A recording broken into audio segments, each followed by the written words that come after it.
My mom begged me to come home for the holidays. I'm Claire Miller, I'm 30, and like an idiot, I actually thought this Christmas might be different. She called me in London at 3 in the morning, sobbing on FaceTime about how we never see you anymore and how the whole family needs you here. 10 hours on a cramped overnight flight, 2 layovers, a dead phone battery, and I still showed up on her doorstep in San Diego with a suitcase full of gifts for my brother's kids. I was exhausted, smelled like airplane coffee, and my back was killing me. I rang the bell, heart pounding a little, stupidly hoping she'd hug me like she used to when I was a kid. The door flew open. No hello. No, how was your flight? No hug, just my mom staring at my suitcase and saying, like it was the most normal thing in the world, "You'll babysit your brother's kids. We're going on a family trip." My brother stepped into the doorway, sunglasses on, duffel bag over his shoulder, the kids hanging off his arms. He smirked and said, "Hey guys, don't wipe your snot on Aunt Claire. She's jet-lagged." They all laughed like I was the punchline to a joke. My parents, my brother, the kids, everybody cracking up while I stood there with airplane hair and a credit card bill full of tickets I'd paid for. I didn't yell. I didn't cry. I just felt something in me click off, like a switch. I smiled, set my suitcase down in the entryway, looked my mom right in the eye, and said one sentence. And that was the moment everything flipped. The laughing stopped, the color drained from their faces, and my mom kept whispering, "No, no, no way." By the time I was done, their dream vacation wasn't happening. Their house was on the line, and I was finally done being their free babysitter and personal bank. Stay with me until the end, and I'll tell you exactly how one ungrateful daughter ruined her family's perfect holiday and took her life back in the process. The funny thing is, the moment I said that one sentence, the whole room froze. But to really understand why, you have to know what those people at the door had been doing to me for years. My mom didn't just miss me when she called me in London. 2 weeks before that 3 a.m. FaceTime, she had already texted me screenshots of crazy expensive holiday prices, hinting that she and my dad could never afford a trip like that unless I helped a little, just this once. Just this once was how every single favor started. When my dad needed knee surgery, I wired money. When my brother Jason maxed out his credit cards on his big e-commerce idea, I helped him consolidate his debt. When the water heater broke and the mortgage was overdue, I sent money, and my mom posted photos the next week from a new brunch place downtown. I live in a tiny flat in London. I cook most of my meals at home. I walk to work in the rain, and somehow I was still paying for Uber Eats and streaming services in a house I didn't live in on a continent I didn't even live on anymore. The thing is, this time, before I booked my own ticket home, I paid attention. I saved every Zelle transfer, every PayPal receipt, every "thank you, honey, we'll pay you back when things calm down." I also noticed something else. An email from the bank with my name on a mortgage I did not remember signing up for, because a few years ago they had put me down as a co-borrower just to get a better rate, and I had been covering the shortfalls ever since. So while my mom was crying on FaceTime about how the kids miss you so much, Mia keeps asking when Aunt Claire is coming, I was sitting on my bed in London, staring at my banking app, realizing that the only time my family treated me like part of the group was when a bill was due. I almost said no. I almost told her to figure it out herself. But then a different thought hit me. If they were willing to drag me halfway across the world to use me as a free babysitter and walking credit card, I was finally willing to show them what it looks like when I stop playing along. I booked my flight, but I also booked a call with a financial advisor, downloaded 3 years of statements, and had a simple document drawn up on a legal template site. So standing in that doorway in San Diego, while Jason laughed and my mom announced my babysitting schedule like it was a done deal, I wasn't just the tired, jet-lagged daughter they were used to. I rolled my suitcase inside, let the kids jump around my legs, and followed them into the kitchen where their printed itinerary was laid out on the counter like a glossy promise. Resort photos, flight times, family package, in bold letters. My mom tapped the brochure and said, "See? This is why we needed you here, honey. The kids will stay with you. We'll finally have a real vacation. You always say we should take care of ourselves." I looked at the resort name, recognized the card number on the confirmation email open on her phone, and felt that same switch in my chest flip again. They thought I had come home to be their built-in nanny and bank. I had actually flown 10 hours to do something I should have done years ago. So I smiled, asked my mom to get everyone into the dining room, "So we can go over a few things before you leave," opened my laptop on the table, and pulled up the stack of digital receipts that would turn their family trip into the last time any of them saw me as a free resource. My dad sat at the head of the table like it was some kind of family meeting. My mom hovered by the counter clutching that printed itinerary, and Jason was scrolling his phone, half listening, Mia and Logan spinning in circles on the tile. I slid my laptop closer, turned the screen so they could all see, and said as calmly as I could, "Before you go anywhere, we need to talk about money." Jason groaned. "Claire? Seriously? Right now?" My dad muttered something about timing under his breath. My mom gave me that wounded look and said, "Honey, we've been under so much stress. Can we please not start a fight before we even leave?" I didn't raise my voice. I just clicked to the first folder on my screen labeled Miller Household and opened a spreadsheet. Every line was dated, color-coded, and brutally clear. "Last March," I began, "you called me because the mortgage was 2 months behind. I wired $1,200. In June, Jason's business expenses maxed his card. I sent $2,500. When the water heater broke, $900. When Dad's truck needed new tires, $600. When the electric bill was past due, $300 here, $400 there. Every month for 3 years there's something." I scrolled slowly so they could see the amount stacking up, highlighting entries as I spoke.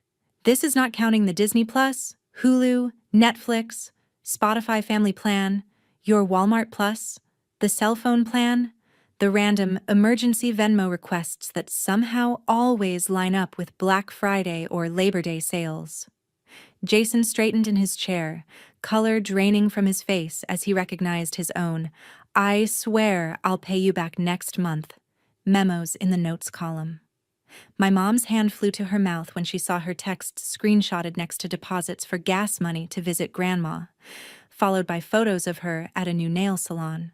My dad's jaw tightened when he saw the PayPal transfer labeled knee surgery copay, and then the receipt for a brand new flat screen that showed up the same week. "This isn't fair," my mom whispered. "You're making us look like bad people." I shook my head. "I'm not making you look like anything. I'm just showing you what actually happened." Then I scrolled to the bottom, to the row in bold. The total number sat there, big and undeniable. "In the last 36 months, I said quietly, "I have sent this house just over $60,000. The room went dead silent. Jason blinked hard. My dad stared at the wall. My mom kept whispering, "No, that can't be right. That can't be right." Like if she said it enough, the math would change.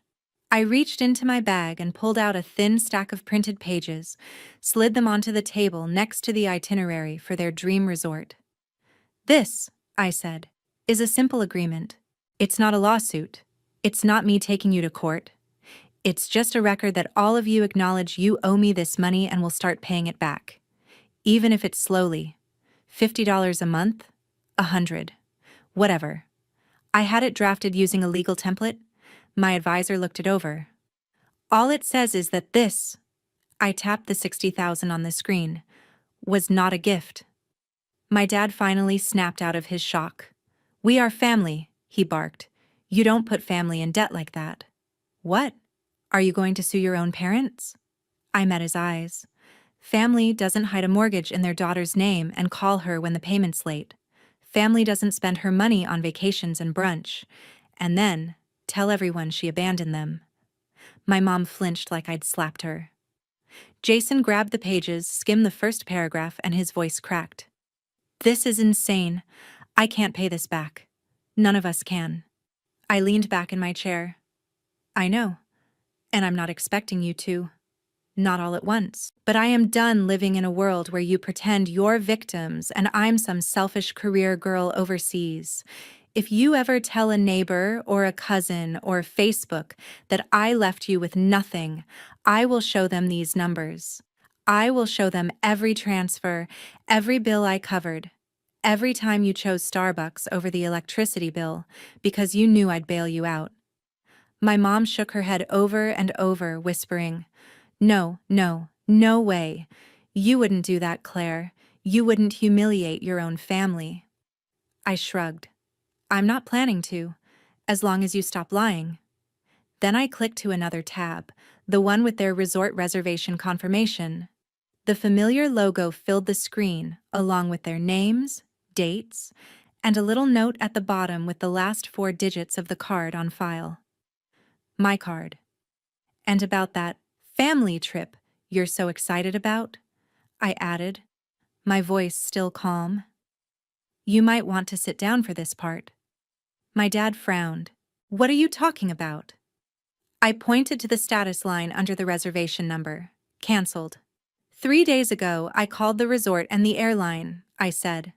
Since the bookings were made with my card and my account, I had every right. The package has been refunded. The flight credits have been moved. So when I told you at the door that I wasn't babysitting while you went on vacation, I closed the laptop halfway, just enough to see all their faces at once. What I meant was, there is no vacation anymore.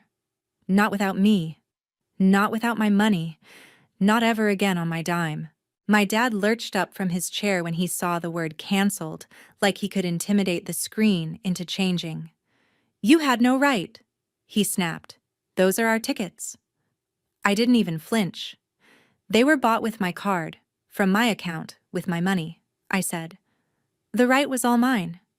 He opened his mouth to argue, but I was already clicking to the next window.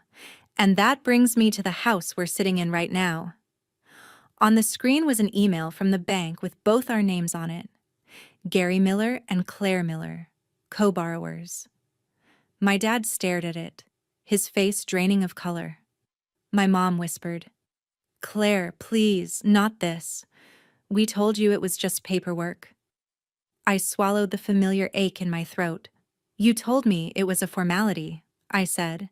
You told me it wouldn't affect me, but I've been the one covering short payments on this mortgage for years. Every time you forgot a bill, it hit my credit too. I clicked a button and a small video window popped up in the corner of the screen. My financial advisor's face appeared, framed by a home office in London. We had spoken before I ever got on the plane. Hi, Claire, she said. Is now still a good time? I turned the laptop slightly so my parents could see. Perfect, I said. You remember my family situation. My dad hissed. Who is this? I answered without looking at him. This is the person who helped me understand exactly what being a co-borrower on your mortgage means, and what my options are now that I'm done bailing you out. The advisor introduced herself politely, then got straight to the point. In calm, measured language, she explained that as a co-borrower, my credit was tied to this house, that missed payments and constant shortfalls were hurting me, and that I had the right to go to the bank and request to be removed from the loan. In practice, she continued, that means the lender would require the remaining borrower or borrowers to qualify on their own. They might have to refinance, or in some cases, if they cannot meet the requirements, the property may need to be sold to satisfy the debt.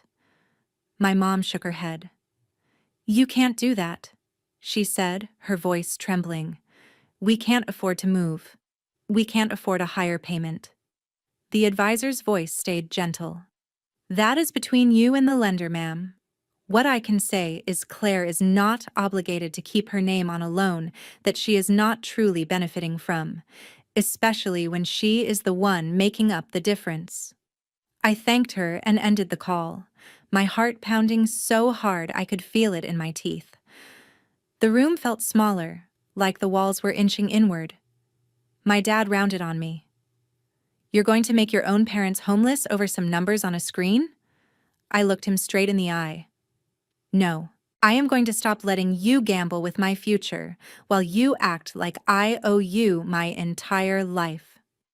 If you can afford resorts and plane tickets when you think I'll be here to babysit, you can afford to sit down with a bank and figure out how to pay for your own house." I reached into my bag again and pulled out a folded letter.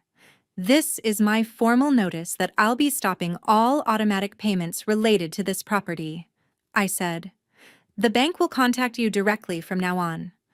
I'm also closing the joint checking account Mom convinced me to open, just in case there's an emergency." I air quoted the words without meaning to. My mom made a choked sound. "But that's where the grocery money comes from," she said. "That's where we pay utilities. How are we supposed to manage all this?" I took a breath, steady and slow. "The same way every other adult in this country does," I replied. "With your own income, with your own budgeting, with your own consequences when you overspend." I opened another tab showing the monthly auto drafts I had set up over the years. Mortgage supplement, power, internet, streaming bundles, grocery deliveries, car payment top-ups.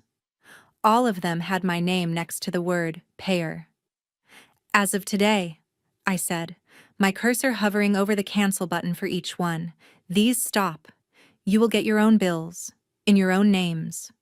If they're late, that's between you and the companies, not me and my credit score." Jason finally spoke up, panic rising in his voice. "Claire, you can't just pull everything away at once. At least give us time. I'm looking into more hours. I'll sign up for more delivery shifts, I swear. Just don't screw us like this." I turned to him. "You're 34 years old," I said. "You have 2 kids. You should have been doing that years ago without me dangling in the background as a safety net." He stared at the table, jaw clenched. For a second I almost softened, almost slipped back into the role they had written for me, the fixer, the quiet helper, the girl who would cry in the shower and then open her banking app and make it all go away. But then I remembered the way they had laughed at the door, the way my mom had said, "You'll babysit," like it was a line item on their to-do list, and that softer part of me shut right back down. I hit cancel on the auto-pays, one by one. Confirmation emails pinged my phone. My mom's breathing got faster. My dad sank back into his chair, staring at nothing. "This is cruel," he muttered. "You're punishing us." I shook my head. "No. I'm finally stepping out of a role you all wrote without asking me, and I'm giving you the chance to be honest about what you can actually afford without hiding behind my bank account." I closed the laptop and stood up, my legs shaky but steady enough.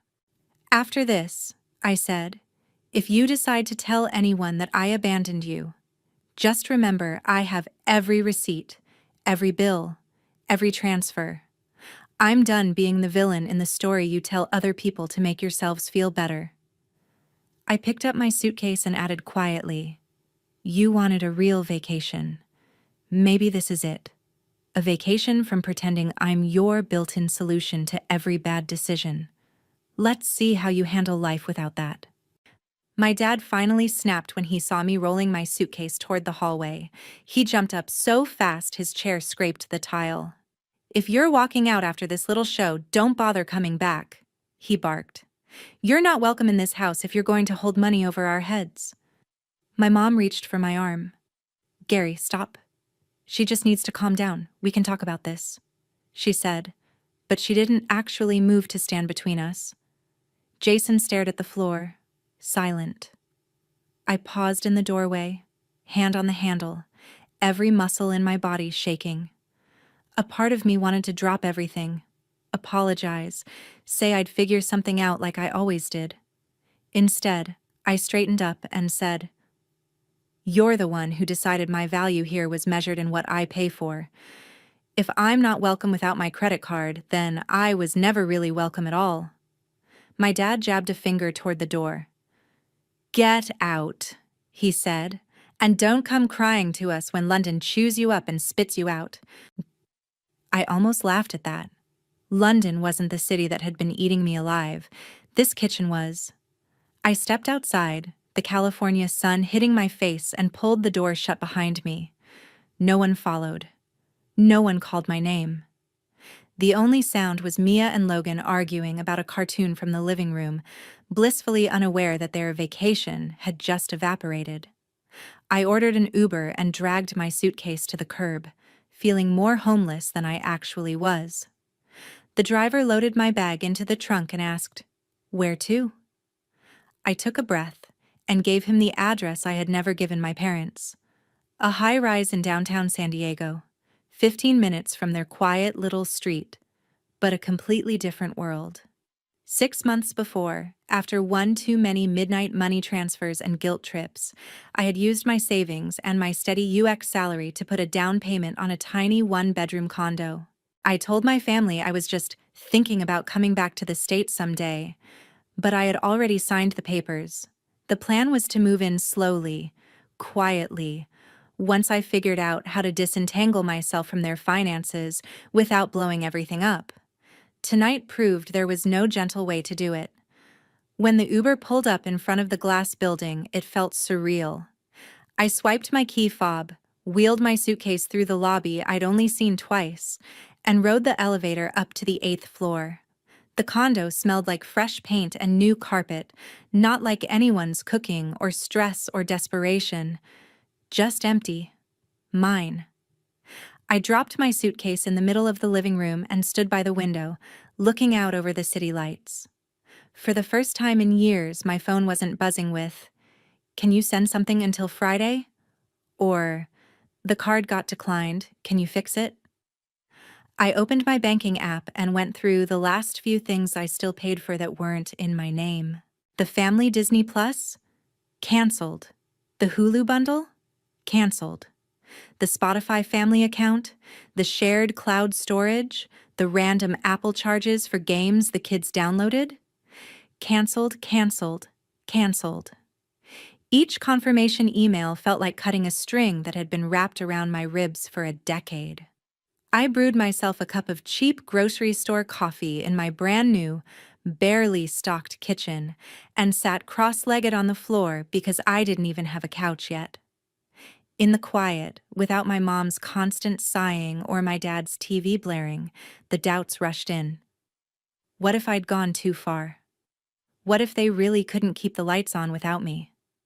What if I had just turned into the selfish, ungrateful daughter my dad always warned me not to be? Then I remembered how my mom had opened the door like I was a maid showing up for a shift. I remembered Jason joking about the kids wiping their snot on me while they all laughed, assuming I'd just slide into place and make their plans possible.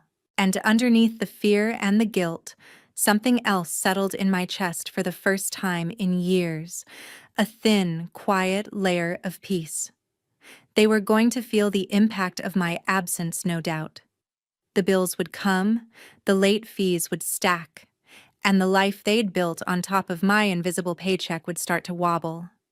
But tonight, in this tiny, echoing condo, there was no one to save but me.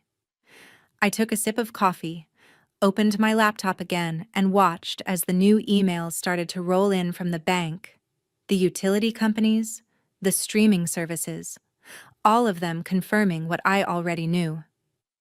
For the first time, my family was on their own. The first sign that my decisions were actually hitting them didn't come from a phone call or a text. It came from Facebook.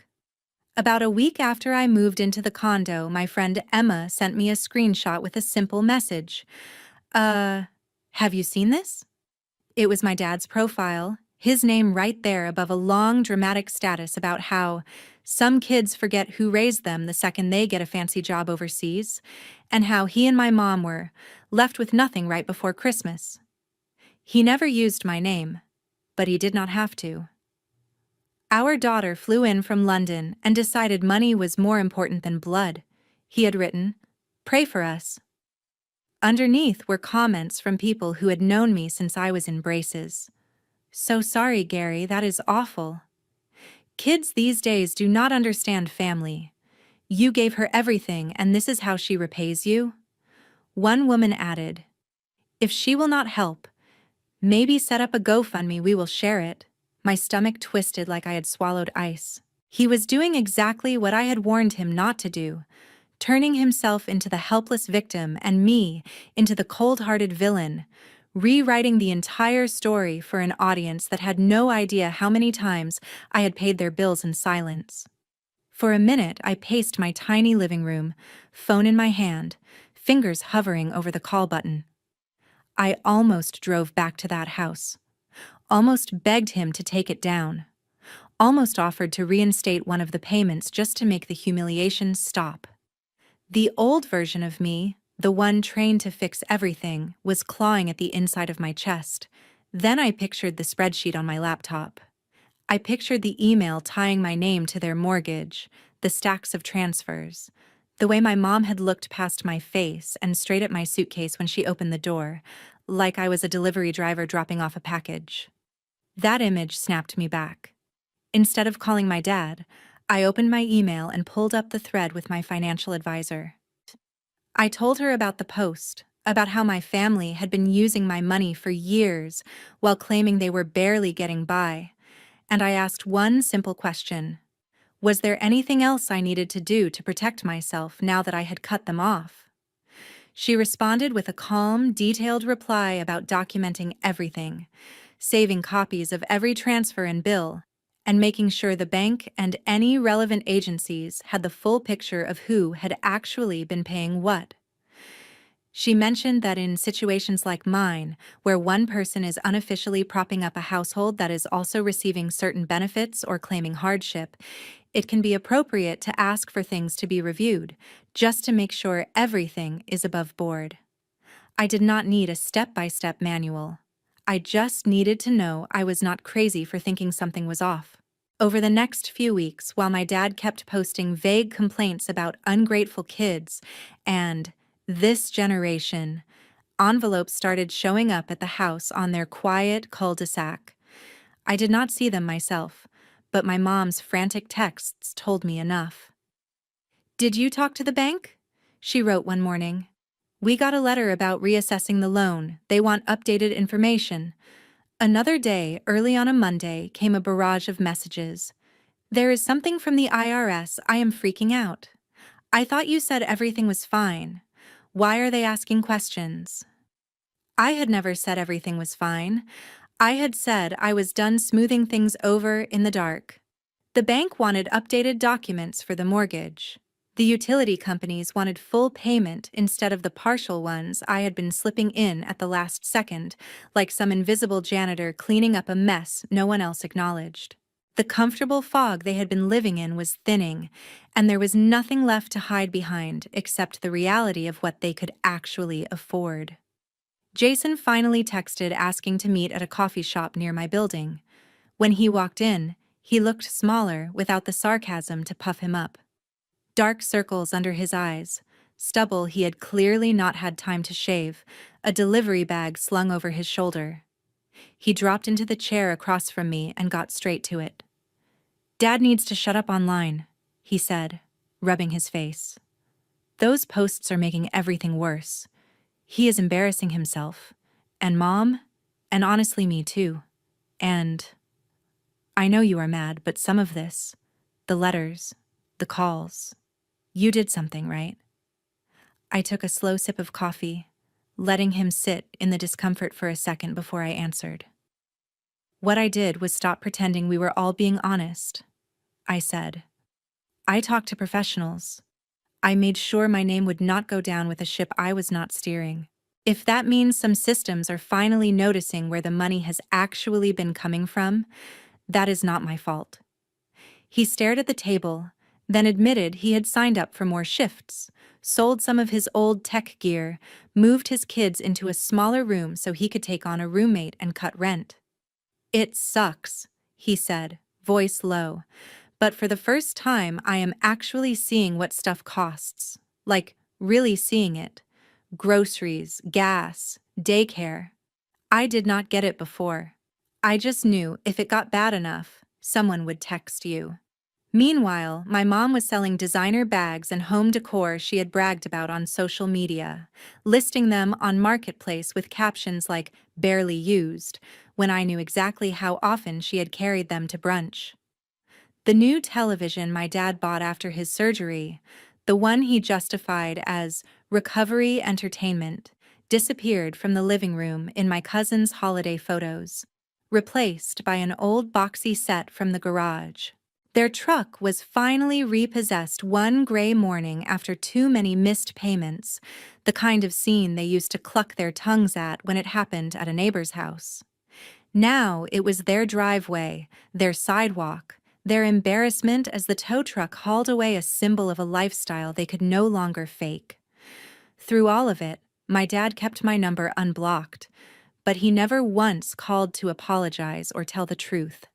He just kept throwing little grenades online, vague posts about betrayal and ingratitude, hoping someone would pick them up and carry them to me so I would feel guilty enough to crawl back.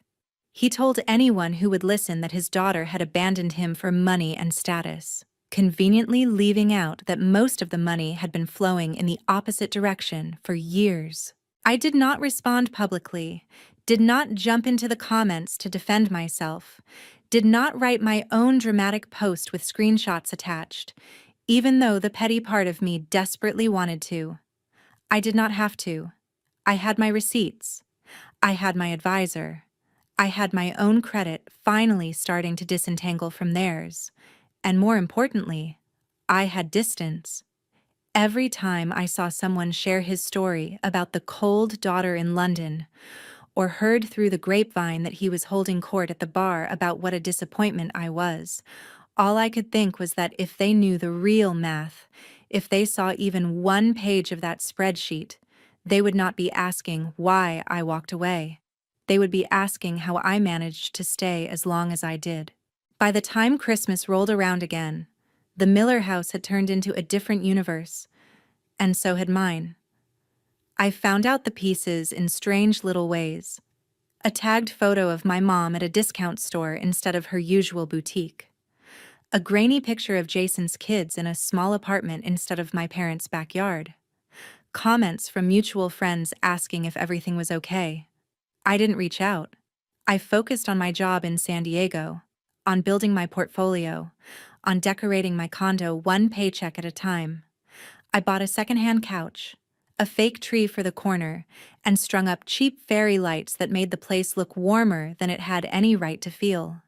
Then, one rainy Tuesday in December, someone knocked on my door. When I checked the peephole, my stomach dropped. It was my mom. She looked smaller somehow. No full face of makeup, no carefully styled hair, just a tired woman clutching a reusable grocery bag to her chest like a shield. I let her in, heart pounding. She stood in the middle of my little living room and turned in a slow circle, taking in the couch, the view, the tiny Christmas tree with 3 mismatched ornaments. "I didn't know it looked like this," she said softly. "I always pictured you in something bigger, fancier." I shrugged. "This is what I can afford, without paying for 2 households." She winced like the words physically hurt. Then she opened the bag and pulled out an envelope. Inside was a check. Not for 60,000, not even close. But it was something. "It's from selling things," she said quickly, eyes shiny. "Bags, some jewelry, that coffee table you hated. And I've been picking up extra shifts at the office. It's not much, but it's a start." I told Jason we can't pretend it was all a misunderstanding anymore. For a second I just stared at the check. It wasn't about the amount. It was about my mother, who had spent years acting like my money grew on trees, standing in my small, very human-sized living room and admitting, out loud, that she'd treated me like an ATM. She sat down on the edge of the couch and started crying. Not the manipulative, loud sobbing from the 3 a.m. FaceTime call. Quiet, broken little sounds. "Your father still says you betrayed us," she said. "He tells everyone you turned on your family because you think you're better than us. But I can't keep saying it. Not after seeing those papers. Not after the bank letters. We did use you. I did."